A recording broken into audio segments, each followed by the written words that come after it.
উপরে আমার চেয়ে বড় পাপী কেউ নাই। একটা একটা করে আল্লাহ স্বীকার করি আমি পাপী, সব পাপের স্বীকৃতি দিলাম। পৃথিবী না জানুক আমি তো জানি, আমি কি পাপ করেছি হায়। আমার পাপের করলে বিচার, বাঁচার আমার নাই উপায়।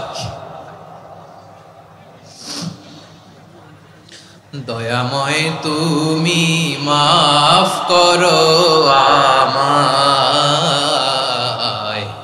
মাফ করো আমায়। আল্লাহ তাআলা যদি দয়া করে আমাদেরকে মাফ না করে, আমাদের বাঁচার কোনো উপায় নাই। আপনি কি ভেবেছেন আপনার নামাজ দিয়ে আপনি জান্নাতে যাবেন?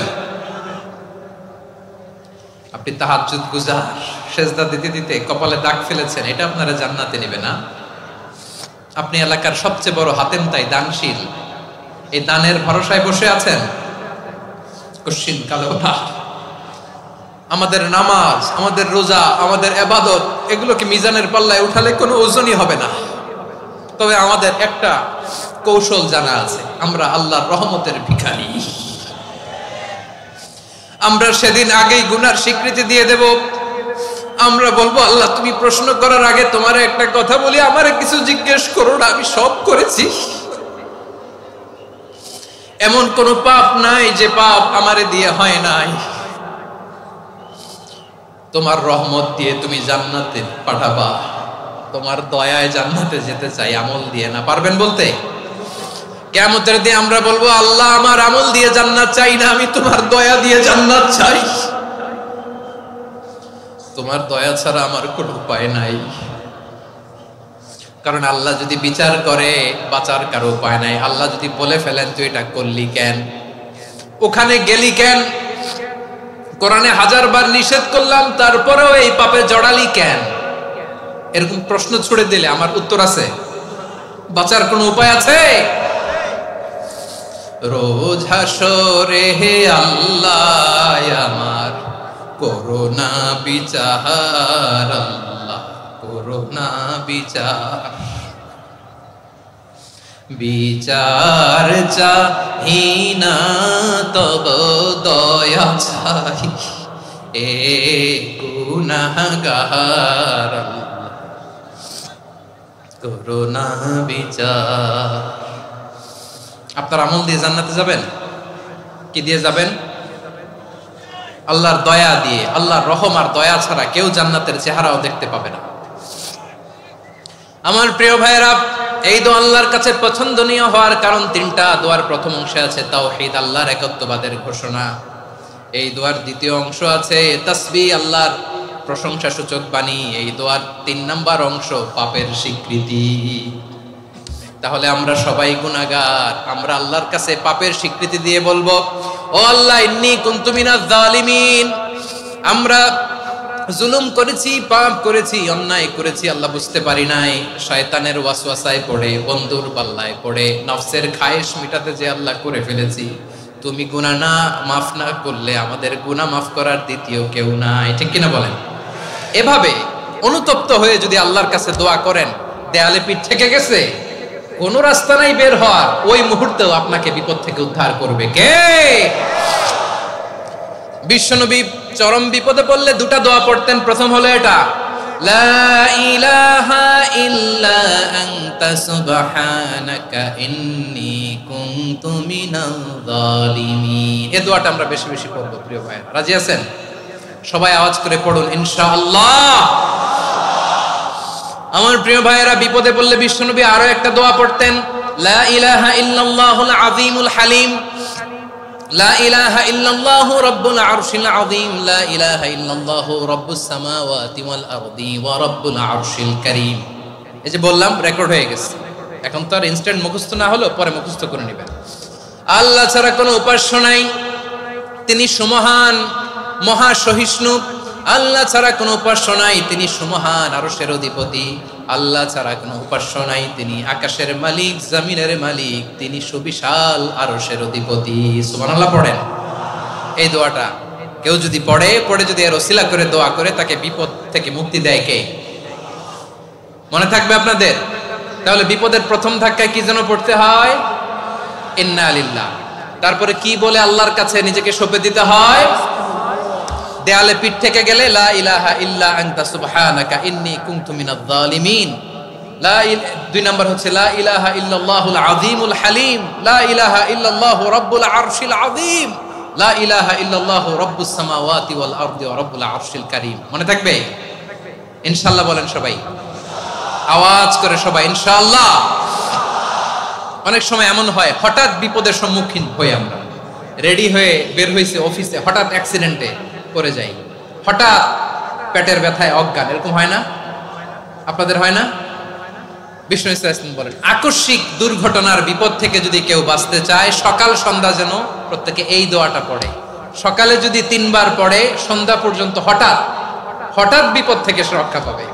To be protected from sudden calamity, sudden disaster, sudden calamity, হঠাৎ বিপদ, হঠাৎ ভয়ঙ্কর কোন আকস্মিক বিপদ থেকে আল্লাহ বাঁচায় দিবে। সকালে পড়লে সন্ধ্যা পর্যন্ত প্রোটেক্টেড, সন্ধ্যাবেলায় যদি 3 বার পরে সকাল পর্যন্ত প্রোটেক্টেড। সুবহানাল্লাহ পড়ে।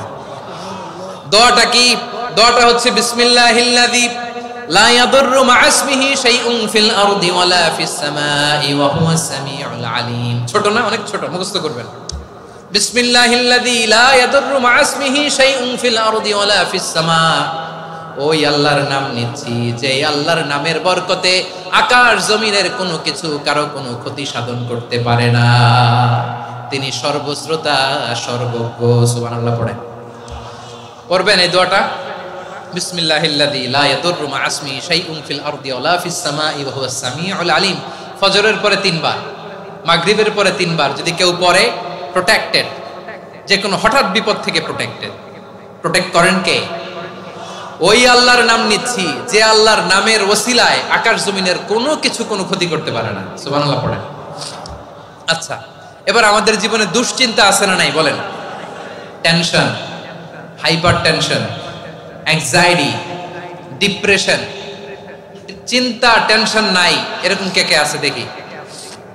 হাত তোলেন। ওই যে হাত তুলছে এক আল্লাহর ওলি, ওই যে টেনশন নাই তোমার, মাশাআল্লাহ। ও না বুঝে তুলছে, জোকের চোটে, জোশের ঠেলায় ধাক্কায় তুলে ফেলছে। সবার জীবনে টেনশন আছে না নাই? এই দুশ্চিন্তা, পেরেশানি, মারাত্মক পেরেশানি থেকে মুক্তি পাওয়ার জন্য বিষ্ণু ইসলাম 2টো দোয়া পড়তেন। কয়টা? অনেকগুলো পড়তেন। স্পেশাল 2টো দোয়া আজকে আপনাদের শিখায় যাব, শুনবেন না? কষ্ট হচ্ছে? সংক্ষিপ্ত মুনাজাত দিয়ে দেই। ওরে আল্লাহ, আমি তো 9:30 ক্রস করে ফেলছি মাসুদ ভাই, খেয়াল করি নাই। আরো কয়েক মিনিট? ঠিক আছে, ঠিক আছে।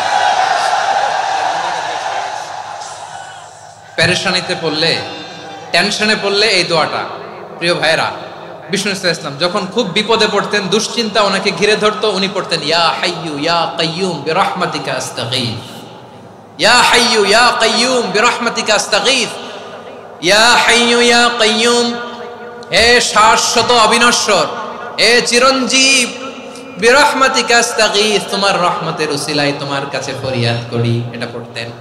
আবার আরেক বর্ণনায় এসেছে ইয়া হাইয়ু ইয়া কাইয়ুম বিরহমাতিকা আস্তাগীথ আসলিহ লি শা'নি কুল্লাহু ওয়ালা তাকিলনি ইলা নাফসি তারফাতা আইন। আসলিহ লি শা'নি কুল্লাহ, আল্লাহ আমার সবকিছু আপনি সেটেল করে দেন। আমাদের সব ঝামেলা সেটেল করে দিতে পারে কে? আমরা তো সেটেলমেন্টের জন্য ওএসপি সাহেবের কাছে যাই, ডিসি সাহেবের কাছে যাই, অমুক ভাইয়ের কাছে যাই, তমুক ভাইয়ের কাছে যাই। এই দোয়া পড়লে আরশের উপর থেকে আপনার ম্যাটার সেটেল করে দিবে কে? তাহলে পড়বেন ইয়া হাইয়ু, এ চিরঞ্জীব। হাইয়ু মানে চিরঞ্জীব, যিনি চিরকাল বেঁচে থাকবেন, মরবেন না। আল্লাহ মরবেন? তার কোনো লয় আছে? ক্ষয় আছে? সূরা রহমানে আল্লাহ বললেন কুল্লু মান আলাইহা ফানি ওয়া ইয়াবকা ওয়াজহু রাব্বিকা যুল জালালি ওয়াল ইকরাম ফাবিআইয়ি আলাই রাব্বিকুমা তুকাযিবান। জমিনে যা আছে সব ফান, ভ্যানিশ হয়ে যাবে, নিশ্চিহ্ন হয়ে যাবে, শেষ হয়ে যাবে, সব বিলুপ্ত হয়ে যাবে, একজন ছাড়া। জোরে বলেন তিনি কে? ইয়া হাইয়ু। আমার সাথে আওয়াজ করে পড়েন ইয়া হাইয়ু ইয়া কাইয়ুম ইয়া হাইয়ু ইয়া কাইয়ুম বিরহমাতিকা আস্তাগীথ আসলিহ লি শা'নি কুল্লা ওয়ালা তাকিলনি ইলা নাফসি তরফাতা আইন।